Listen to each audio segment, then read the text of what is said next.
Apakah Anda akan terluka? Dan sepertinya dia dalam masalah. Tapi apa yang terjadi dengan senyumnya?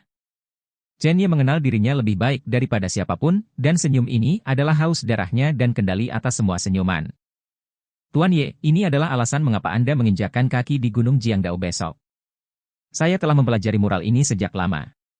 Awalnya, saya berpikir bahwa pemuda dalam gambar itu adalah pecundang, atau kematian tertentu. Tetapi jika Anda melihat lebih dekat, Anda pasti akan menemukan sesuatu. Ayo, Tuan Ye, lihat lukisan dinding ini. Li Jiacheng bergerak beberapa langkah ke samping. Tatapan Chen Ye juga diarahkan ke arah lain. Kali ini, ada pedang yang melayang di depan Chen Ye. Dua karakter kuno terukir pada bilahnya. Jiwa. Tuan Ye, pedang ini adalah salah satu dari dua pedang di Gunung Jiangdao, pedang penekan jiwa. Dikatakan bahwa formasi atau aura Jiang Daoshan, dan bahkan keberuntungan Xiang Jiang terkait erat dengan kedua pedang itu. Jika Tuan Ye mengalami kecelakaan dengan orang-orang itu, bagaimana dia bisa mendapatkan pedang ini? Jadi saya menyimpulkan bahwa Tuan Ye tidak hanya tidak akan mati di Jiang Daoshan besok, tetapi dia juga akan memiliki peluang besar. Pedang jiwa-jiwa, ini kesempatan.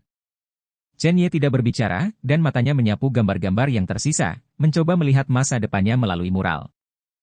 Sayang sekali dia tidak bisa memahami sisa gambar sama sekali, bahkan sosoknya sendiri. Sisi lain dari seluruh mural besar itu kosong, seolah-olah seseorang dengan sengaja memblokir konten di belakangnya. Rahasianya tidak bisa dibocorkan. Chen Ye melihat ke belakang, memikirkan sesuatu, dan berkata, saya telah ke Gunung Jiangdao hari ini, dan ada formasi kuno di sana. Dengan kekuatan saya saat ini, saya tidak dapat mematahkannya sama sekali. Saya tidak bisa masuk, mengapa adegan di mural itu muncul? Ini adalah kebingungan terbesar Chen Ye saat ini.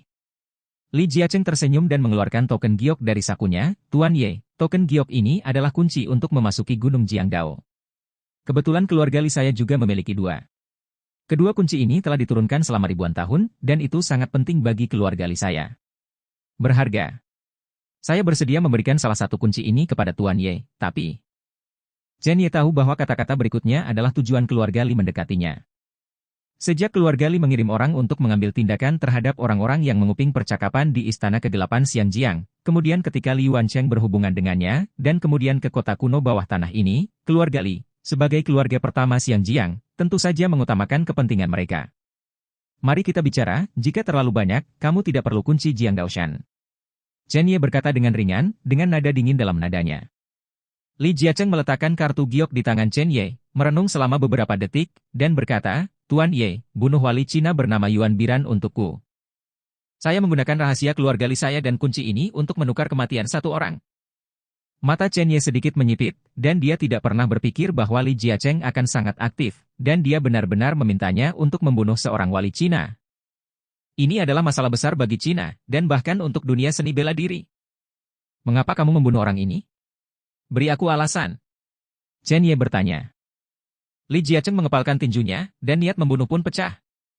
Mata memerah. Jelas marah sampai ekstrim. Tuan Ye tidak tahu apa-apa. Kekuatan seni bela diri Yuan Biran sangat tinggi. Sebelum dia menjadi penjaga Tiongkok, dia melakukan banyak dendam. Ayahku dibunuh oleh Yuan Biran bertahun-tahun yang lalu. Hanya untuk harta karun. Itu dia. Pria ini menyiksa ayahnya sampai mati di depan wajahku. Ini selalu menjadi mimpi burukku.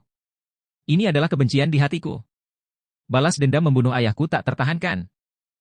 Saya telah bertahan selama bertahun-tahun, dan bahkan mengirim putra sulung saya ke Kunlun Su dengan segala cara, hanya untuk membalas ini. Setelah putra tertua saya memasuki Kunlun Su, dia kehilangan berita. Saya tidak tahu kapan dia akan kembali. Saya bahkan tidak tahu hidup atau matinya. Saya tidak bisa menaruh semua harapan padanya. Saya sudah di usia tua saya, jika saya tidak melihat kematian orang ini, saya tidak bisa mengistirahatkan mata saya bahkan jika saya mati. Detik berikutnya, tanpa menunggu Chen Ye bereaksi, lelaki tua yang kuat ini berlutut tepat di depan Chen Ye. Tolong juga minta Tuan Ye untuk menyelesaikannya. Rahasia ini, semua orang di keluarga Li saya tidak tahu. Semua orang berpikir bahwa minat saya pada Jiang Daoshan hanya untuk harta, tetapi hanya saya yang tahu bahwa semuanya adalah kabut, dan apa yang sebenarnya tersembunyi di kedalaman adalah pemakaman. Pembunuhan. Di dalam hatiku. Chen Ye tenggelam dalam pikirannya, dia ingin menolak. Tapi dia melihat bayangannya sendiri dari sisi lain. Ayahnya tidak terjebak oleh Fang Shenye. Bahkan hidup dan mati pun tidak pasti. Beberapa wali Cina mengenakan mantel yang indah, tetapi mereka tidak tahu betapa kotornya hati mereka di balik punggung mereka. Bagaimanapun, Jiang Daoshan dia harus pergi. Tidak hanya untuk pengalaman hidup dan kuburan reinkarnasi, tetapi juga untuk ayah. Fang Zhenye akan mati, dan para penjaga Huaxia itu masih akan dibunuh. Jangan terlalu banyak berpikir, Chen Ye juga tahu bahwa Yuan Biran dan Fang Zhenye berasal dari kubu yang sama. Oke, aku berjanji padamu. Chen Ye berkata tanpa ragu-ragu.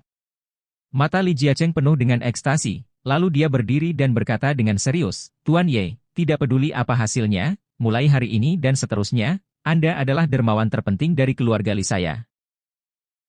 Pada saat yang sama, Gunung Jiangdao adalah kuil yang megah, dan ada ruang batu yang tenang dan tertutup di kedalaman kuil. Ada 9 orang tua di ruang batu. Meskipun ke-9 orang ini menahan napas, mereka merasakan ketakutan yang mendalam dalam gerakan mereka. Orang tua di tengah adalah Fang Zhenye. Dan pada saat ini, Fang Zhenye memegang pedang panjang dengan aura kekerasan. Satu sisi pedang panjang diukir dengan karakter kuno. Itu adalah pedang jiwa. Seorang lelaki tua berjubah ungu di paling kanan mengerutkan kening dan berkata, Fang Tua, apakah anak itu benar-benar akan datang ke Gunung Jiangdao besok? Fang Zhenye mengangguk, dia pasti akan datang, ayah putra ini ada di tanganku, dia tidak akan melepaskan kesempatan yang begitu bagus. Terlebih lagi, putra ini baru saja muncul di bawah Gunung Jiangdao. Yuan Biran, yang tidak jauh, melirik pedang di tangan Fang Zhenye, dan berkata dengan rasa ingin tahu, Fang Tua, pedang penekan jiwa ini adalah harta kita. Kamu mengeluarkannya dan menghapusnya hari ini, apakah kamu akan berurusan dengannya? Itu Chen Ye. Itu terlalu besar untuk berguna. Itu benar, anak itu hanya reuni, siapapun dari kita dapat membunuhnya, apa yang harus ditakuti? Semua orang yang hadir tahu bahwa kekuatan pedang penekan jiwa jauh melampaui apa yang bisa dibayangkan orang biasa. Dengan satu ayunan pedang, Anda dapat melintasi perbatasan dan membunuh yang kuat. Itu bahkan lebih aerodinamis gunung dan sungai. Fang Zhenye melihat pedang di tangannya dan mencibir. Anak itu tidak sesederhana itu, selama sesuatu terjadi besok, aku akan menggunakan pedang ini untuk membunuh. Bagaimanapun, putra ini tidak boleh tinggal. Bahkan jika ada orang yang bisa mencapai langit di belakangnya. Bab 482. Bagi Fang Zhenye, keberadaan Chen Ye adalah bom waktu. Bom waktu ini sudah cukup untuk mengancam hidup dan matinya. Dia awalnya takut pada orang kuat di belakang Chen Ye atau sekte, tetapi ketika dia mengetahui tentang beberapa hal yang Chen Ye lakukan di Xianjiang, dia harus mempertimbangkan untuk membunuhnya. Dia bahkan menghibur dirinya sendiri. Dilihat dari lintasan penampilan Chen Ye, dia selalu sendirian, dan dia tidak pernah menemukan bahwa putra ini menggunakan kekuatan orang lain, atau bahwa ada tembakan kuat di belakangnya. Bahkan jika anak ini berasal dari Kunlun Su, ketika orang-orang di belakangnya mengetahuinya, sudah terlambat. Pengadilan pertemuan meja bundar Huaxia Guardian dilakukan bersama lagi. Chen Ye memprovokasi kemarahan publik. Bahkan jika orang di belakang Chen Ye ingin menyelesaikan akun di musim gugur, dia tidak memenuhi syarat. Pedang penekan jiwa di tangannya sedikit bergetar, berkedip dengan cahaya yang menyilaukan, seolah-olah dia akan membebaskan diri setiap saat. Fang Zhenye mengepalkan pedangnya erat-erat dan berhasil mengendalikannya. Meskipun pedang jiwa-jiwa ini sangat kuat, masalah terbesarnya adalah pedang itu tidak dapat dikendalikan. Bahkan jika dia ingin menunjukkan kekuatannya, dia harus mengumpulkan semua energi sejatinya pada pedang ini. Fang Tua, sudah lama sekali, kamu masih tidak bisa menekan pedang ini? Tidak ada gunanya memurnikan atau mengenali tuannya dengan darah. Yuan Biran melihat lengan gemetar Fang Zhenye dan berkata dengan terkejut. Fang Zhenye mengangguk dan memasukkan pedang penekan jiwa ke dalam sarung berwarna perunggu, dan getarannya benar-benar menghilang. Ada butiran keringat di dahinya, dan dia sedikit tersentak, benda ini sombong dan arogan. Saya telah menggunakan banyak teknik tetapi tidak berhasil. Hal yang sama berlaku untuk penekanan kekuatan murni. Sejauh ini masih merupakan anugerah. Benar sekarang, saya hanya bisa menggunakannya dengan enggan, tidak memainkan nilai maksimalnya. Yuan Biran menunjukkan sedikit ketertarikan, sebaiknya kamu mencobanya untukku. Ambil. Setelah kata-kata itu jatuh, pedang penekan jiwa muncul di telapak tangannya, dan makna yang berat hampir membuat Yuan Biran tersandung. Dia menstabilkan tubuhnya dan mengeluarkan pedang penekan jiwa untuk sementara waktu, tetapi di detik berikutnya, pedang jiwa Soul terbalik, menghancurkan pengekangan Yuan Biran secara langsung.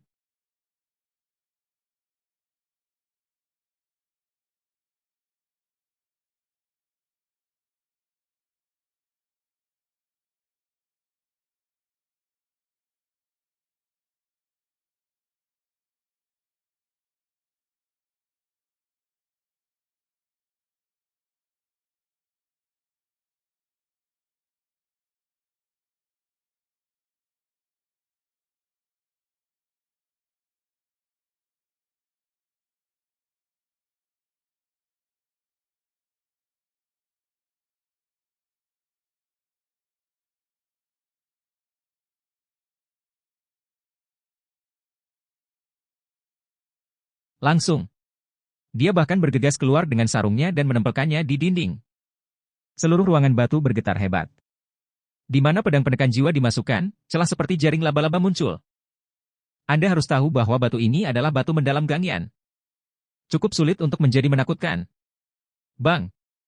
Yuan Biran merasakan gelombang darah dan gelombang udara yang kuat menyapu dari pedang penekan jiwa. Dia mengambil 7 langkah penuh untuk menstabilkan tubuhnya. Wajah tua itu menjadi pucat dan kemudian memerah. Sebagai salah satu penjaga Cina, dia sebenarnya ditipu oleh pedang. Memalukan. Penjaga Huaxia lainnya tertawa dan bercanda beberapa kali. Lao Yuan, kamu tidak bisa melakukannya.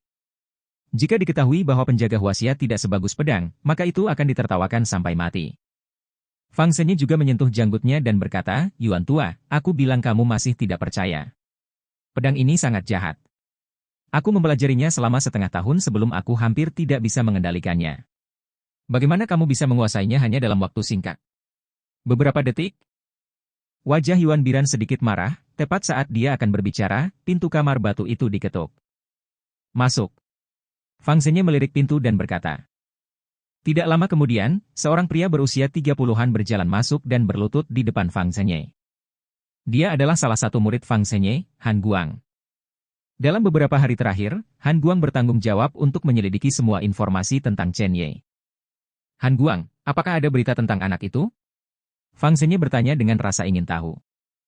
Han Guang mengangguk dan berkata, Chen Ye pergi bersama Li Yuancheng dari keluarga Li di Xiangjiang. Menurut berita, Chen Ye seharusnya berada di keluarga Li saat ini.